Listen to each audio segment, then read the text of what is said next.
Okay, my name is Roger Batson. I am approaching 81 years of age, and I was born in a suburb of Coffeyville, Kansas, which is southeast Kansas.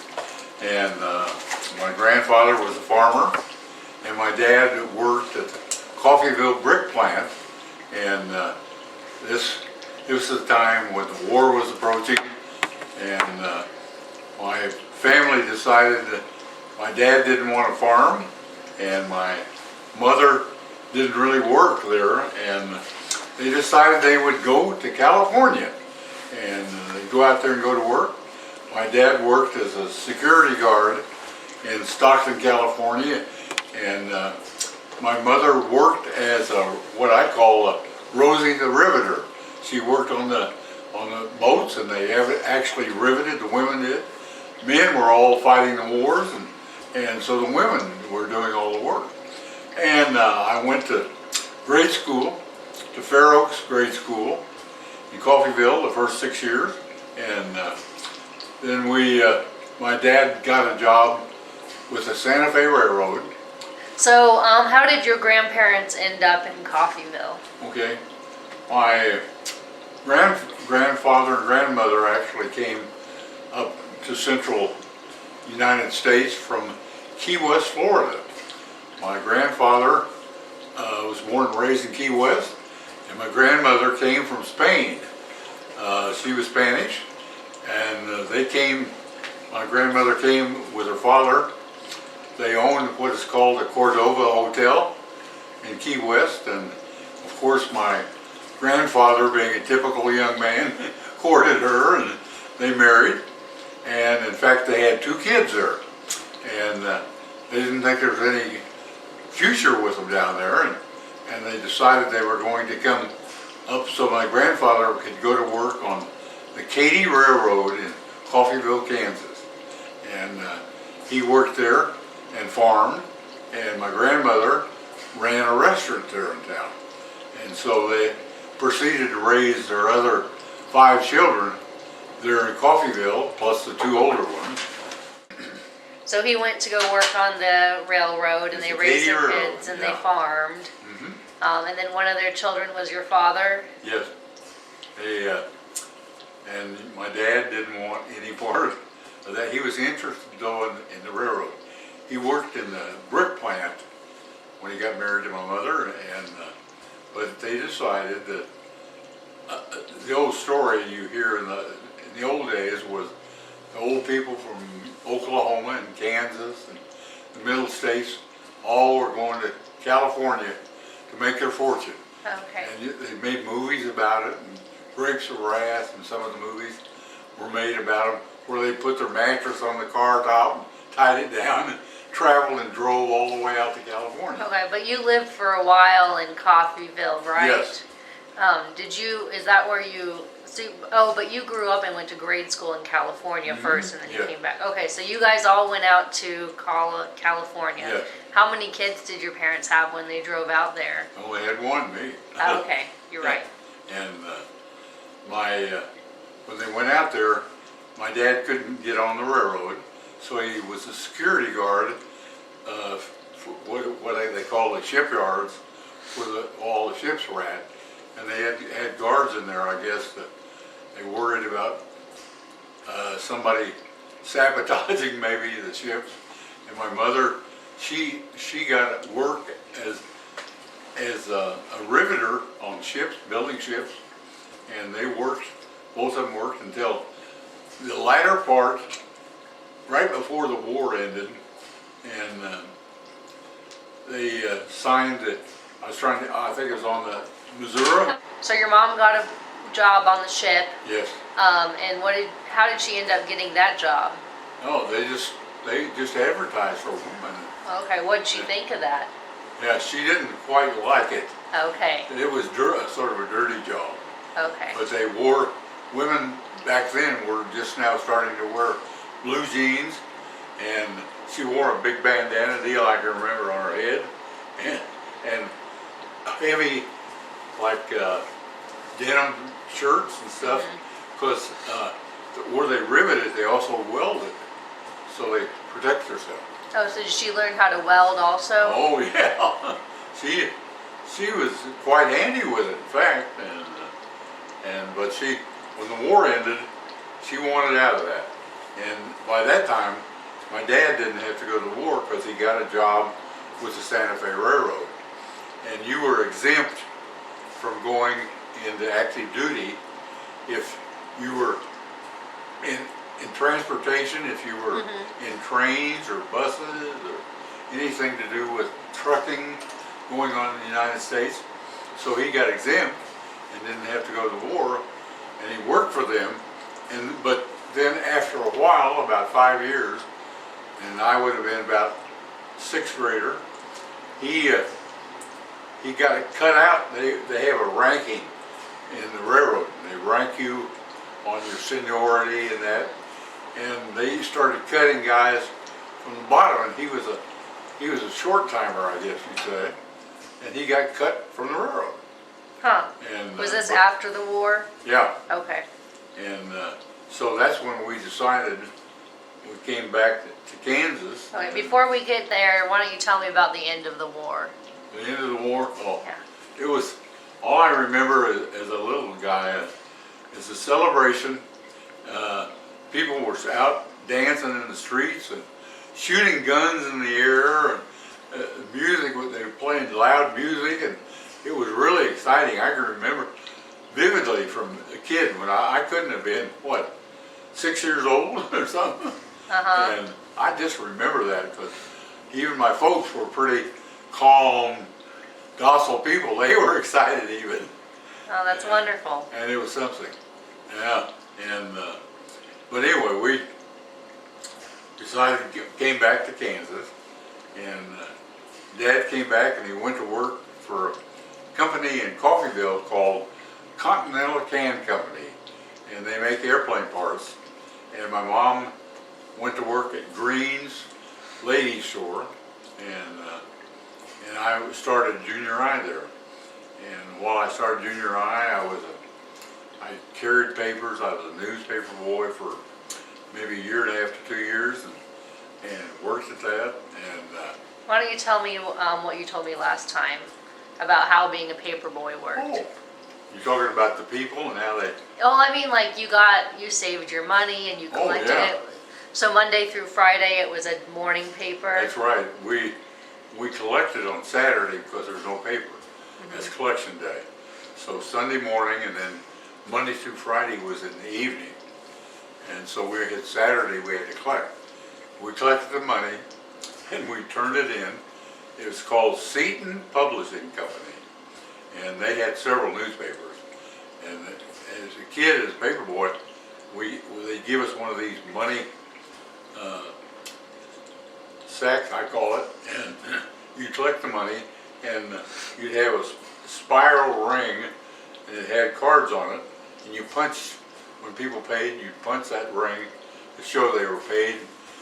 And the sad thing was, and the second paper route I had was the wealthier part of town, and I had about, I'm guessing, about 12 of the wealthiest people in town. Even the county attorney I remember I had, and they were bad about paying their newspaper bill. And we got paid out of our percentages off what we collected then on Saturday. So if we didn't collect it, we didn't get it until they finally would pay. Okay, what would you do if they didn't pay? Oh, they had 2 weeks, and if they didn't pay in 2 weeks, then you stopped delivery of the paper. Okay. Yeah. And how did you get around? Did you walk for your route? Started out bicycle. Had a basket, had a large sack that the newspapers were rolled and put in to deliver. And then about the time I was almost 2 years on it, we bought a used Cushman,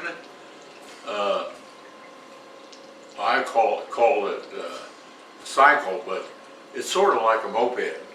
And we bought it and repainted it and rebuilt the motor, my dad and I did, fixed it, and then that last 6 months, I had a newspaper route, I delivered it on that motor scooter.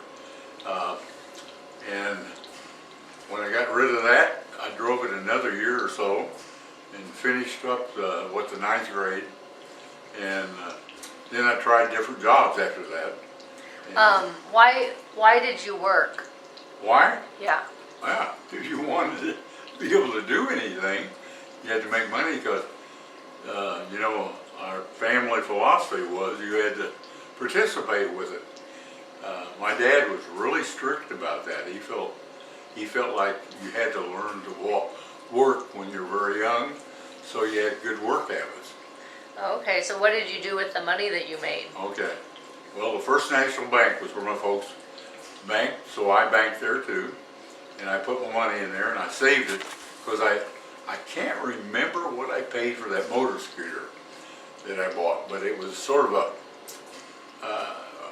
old, worn down one. It wasn't very much. I don't think it was $50 hardly, and I still saved it because I bought a car finally when I was, and I thought it was in the 10th grade, because I'd saved my money. And I think I bought my first car for $200. It was really funny. That old car was a coupe, and it only had the front seat, and then it had a deck in the back. And we fixed it all up, put cushions in it, and so I drove it to school.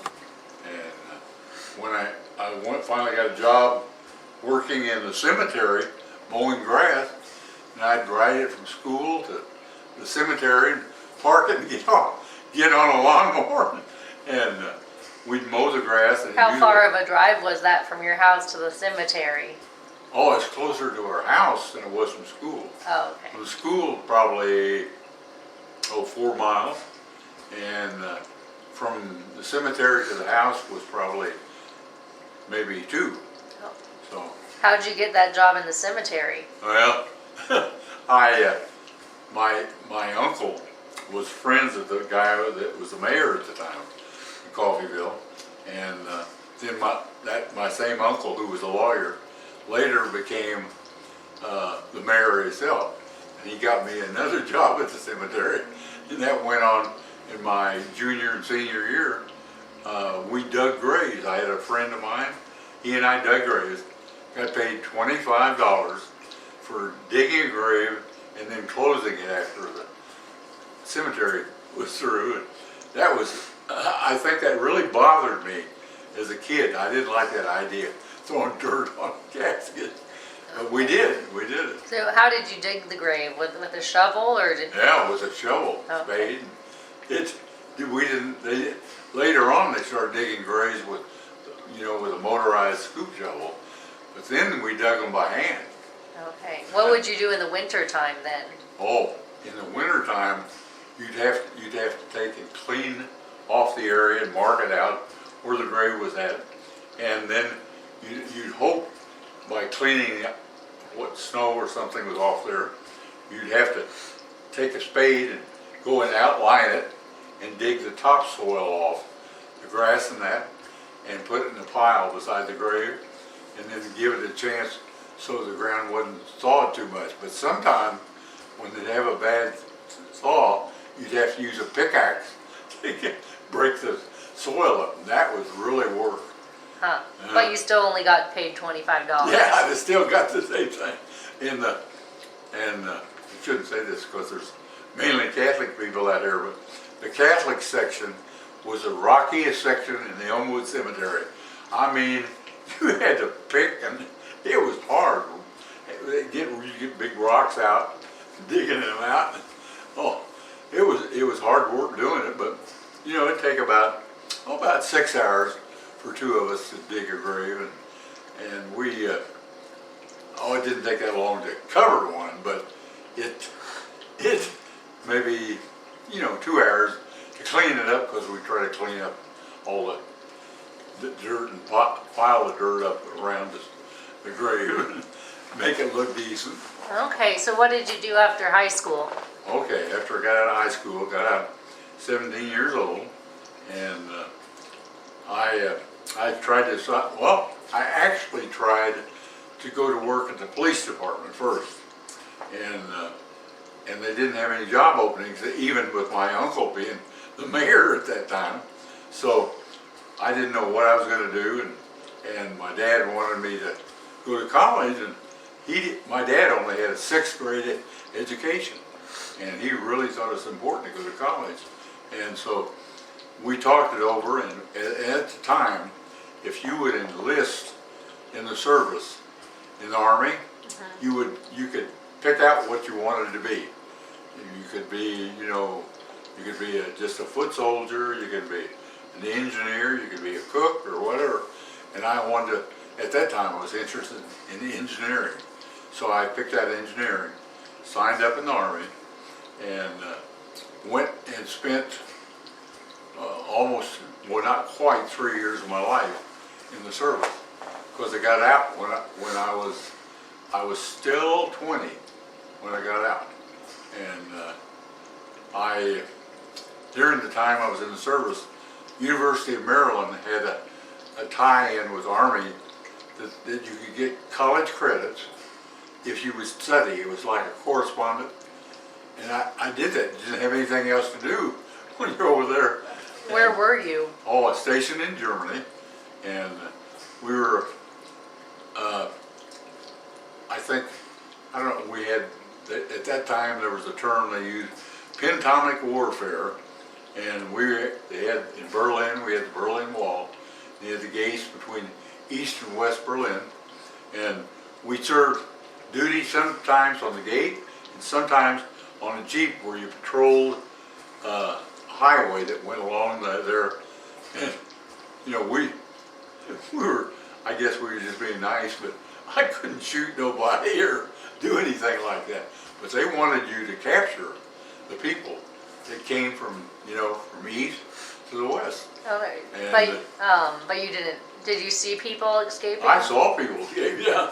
Okay, but you just didn't do But anything. we didn't let them through the gates, so they came, they had to have passes, and they could go, and they have a limit on the pass, like it could be like 8 hours in West Berlin, and then they had to go back to the east and check out.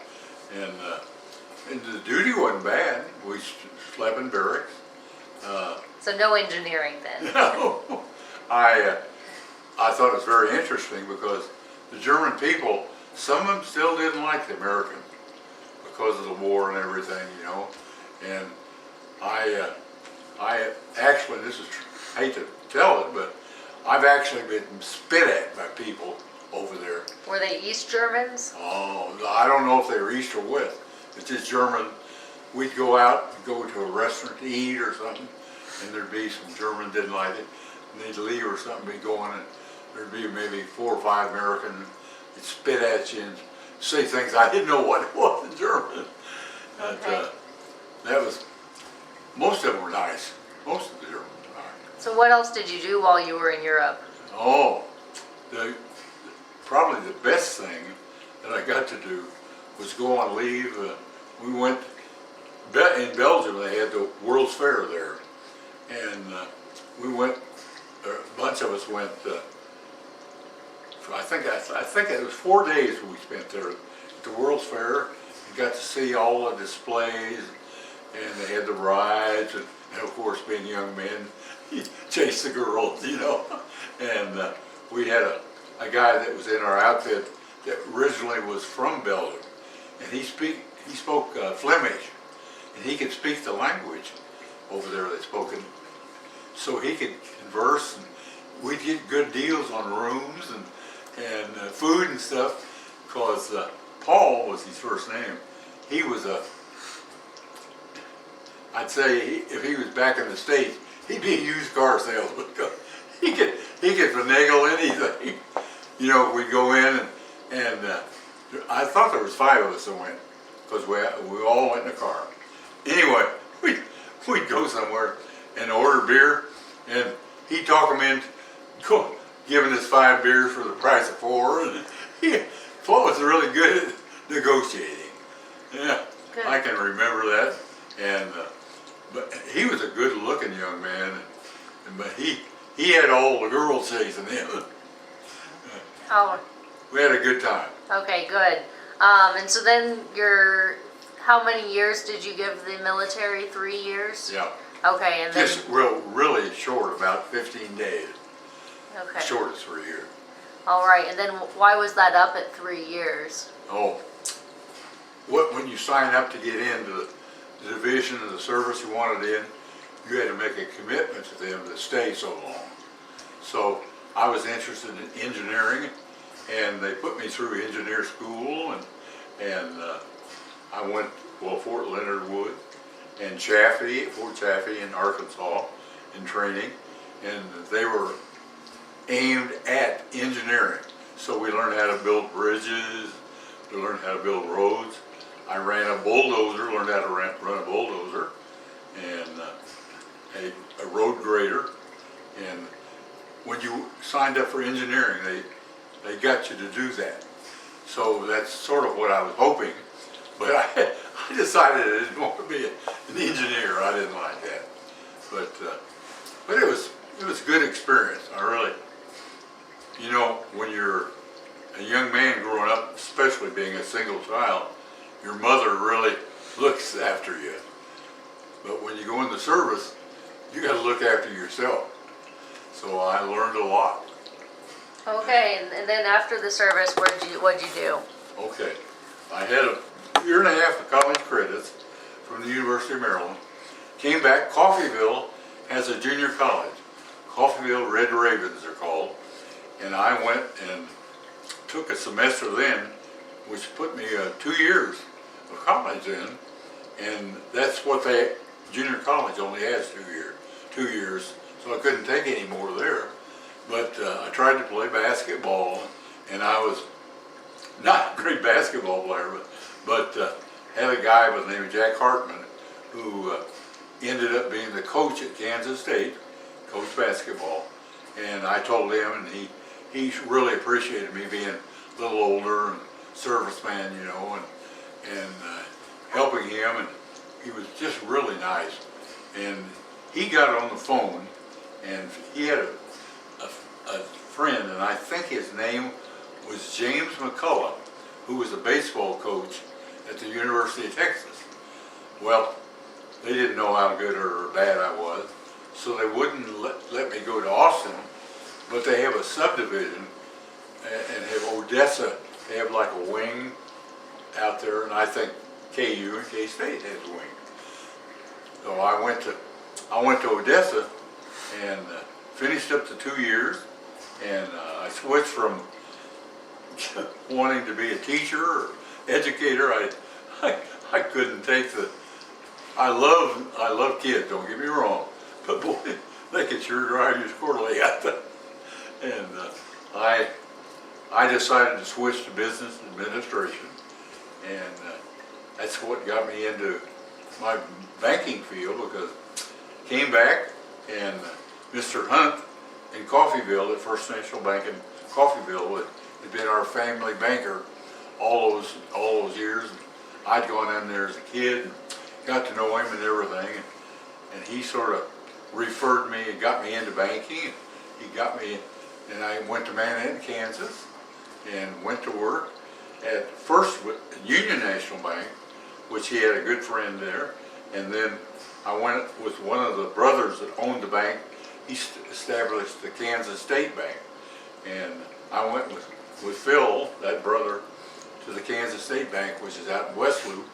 Went with him out there and worked my way up, and I got up to the point of senior vice president at that bank, and I had some references from people in Wichita and Kansas City at the banks that knew me, and I'd met them through conferences, and they knew about my bank experience, and both of them recommended me for a job as bank president in Hays, Kansas. So that's where it evolved. I came to Hays on a reference, and took over as bank president of the First National Bank of Hays. And the sad part was the job I took, the gentleman that had the job before was killed in a car wreck. Yeah, out by Yosemite, and he fell asleep at the wheel and went into that concrete bridge out there and killed him. And so I always felt bad taking a dead man's job, but it worked out good, and I really liked the German people, and I enjoyed them. I think I've told you before a time. They were honest, hard-working people, and that's a pleasure for a banker. It's the dishonest ones you don't like, but the German people, I mean, their word usually is good as gold, and you know if they have to pay you, they work extra jobs. And I liked it because it had Fort Hays State University. A lot of people don't realize how good that is for the community, but it really is super. Really helps the community, helps kids get education. I've got a daughter and a granddaughter that's been to Fort Hays. What was it like moving here and not being a German? At first, I had a hard time understanding because you'd be in a restaurant, the families would be there or something, or sometimes even I've had customers come in that spoke German yet. I couldn't speak, I could speak it. I knew When some was language. this? But I mean, they spoke what they call Volga German. And where I was stationed at, by Berlin, they speak a Flemish like they do in Belgium. So they do speak two different Germans over Germany, sort of a north and a south. And over there you got to be careful in Germany, because when you say you speak lower German, the South German, it's like an insult. And the North people think they're better than South German. I learned that from them, and I learned that you don't mess with the German language. Oh. So anyway, when were you here that they were speaking German to you? When did you move here to Hayes? I think it was 1972. Okay, so people still at that time regularly spoke German as part of business. Yes. That's 100 years after they moved here. I know, but I tell you what, Doctor, they still spoke, and you talk to the young people that work for you in the bank, and they speak perfect English. And I'd say, Carol, how do you communicate with your parents? They said, we just speak German at home. And the kids speak two languages. Huh. Yeah. Okay. What was the German food in Hayes like compared to the German food in Germany? Oh, it was quite different. You've heard Wiener Schnitzel and stuff like that. Mm-hmm. I think it's somewhat similar over Germany to what it is here, but their food is not very sweet. The German food over it, they make like a slaw, and I can't remember what the name is. Sauerkraut? Yeah, well, it's not sauerkraut. It's like cabbage and that ground up, and they make that, and they put onions, I think, in it, and they have. I tell you what they do make here that is sort of similar to what they do over there is that green dumpling soup. Mm-hmm. That is used quite prevalent over Germany. Huh. And the strange thing, they don't have the same refrigeration system over there as we do here. And the breads, when you eat over there, they have like a bakery, a store that's baked, and they have the breads all cooked. And, you might get a loaf of bread, and they cut them up, and they heat their bread in the oven. And really, it's really good, the bread is. They make, and they eat some food over there, which is like bagels, that type of thing. And they eat the bagels, bagels, and I think they put sardines on it. I think I remember that, because I wouldn't eat it.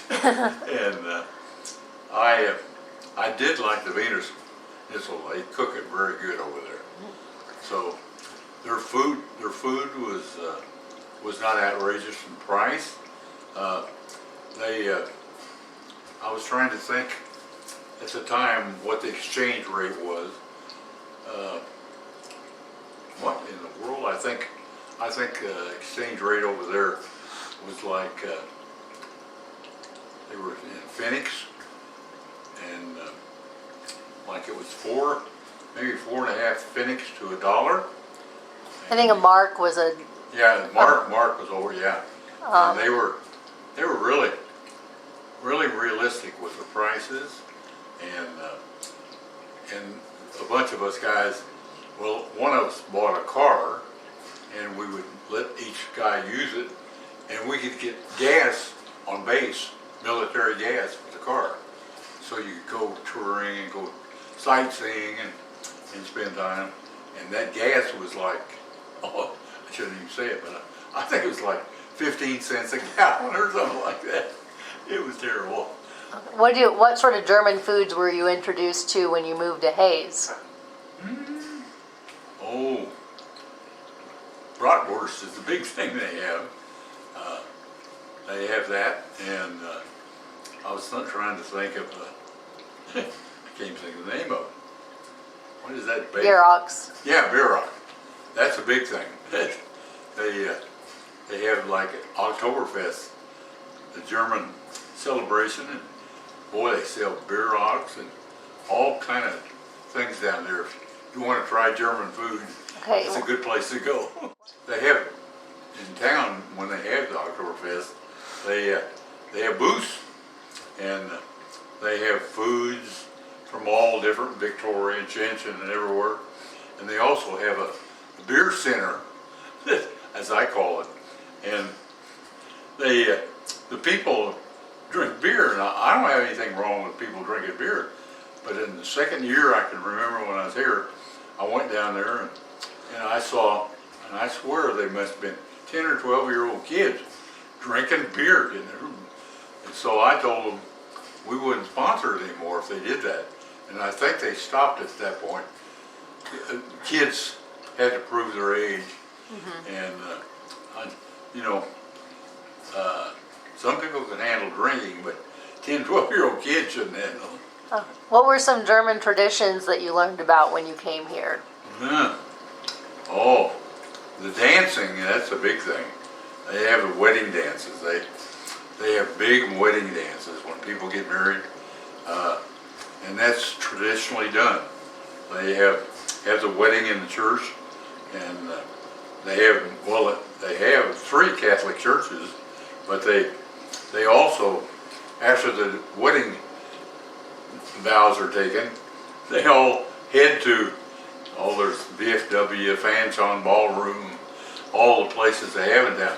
And they head to, they're set up, and the liquor flows. They dance and drink. Love to drink beer.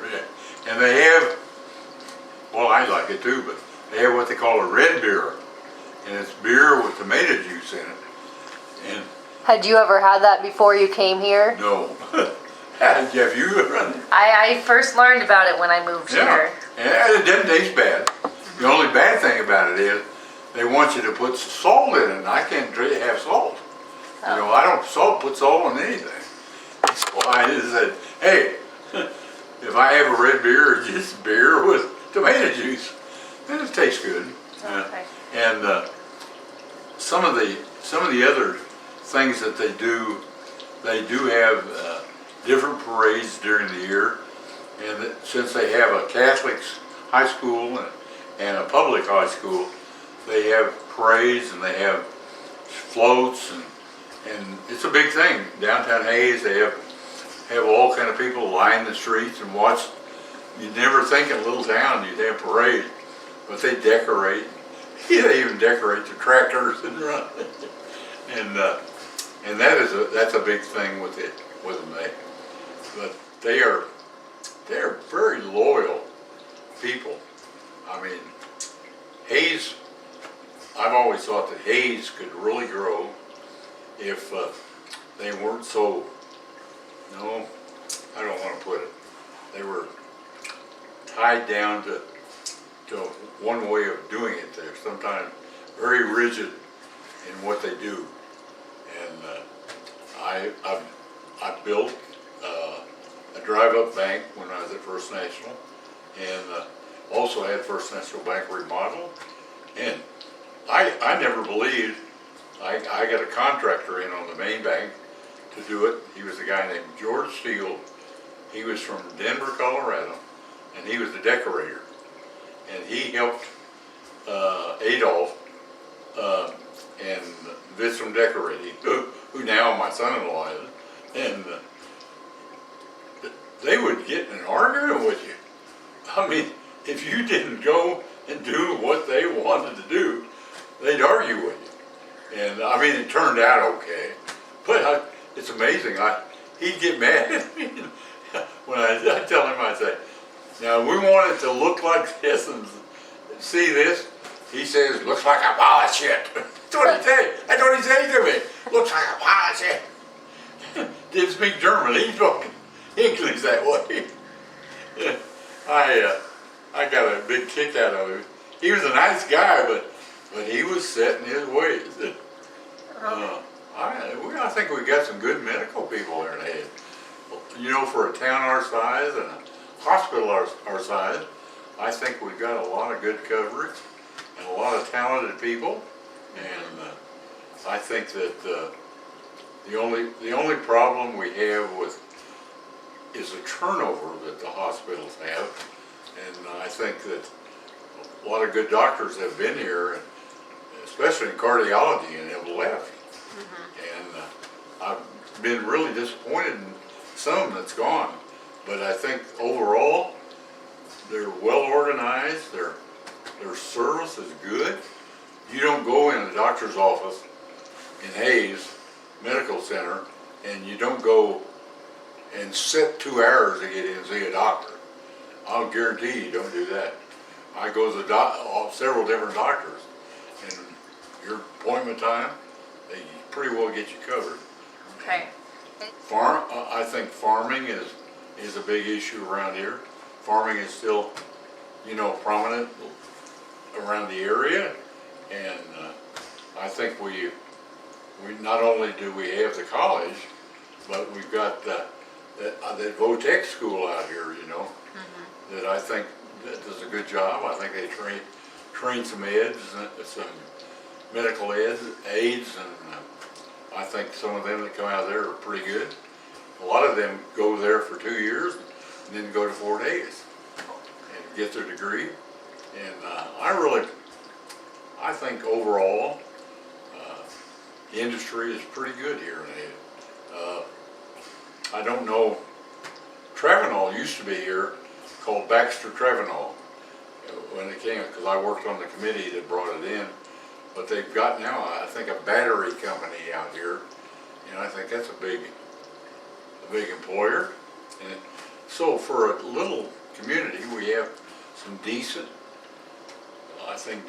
industrial growth and decent industry. I think that people don't really appreciate what we have sometimes. And Cool. All right, I'm going to turn it off. Unless there's anything else you want to say. okay.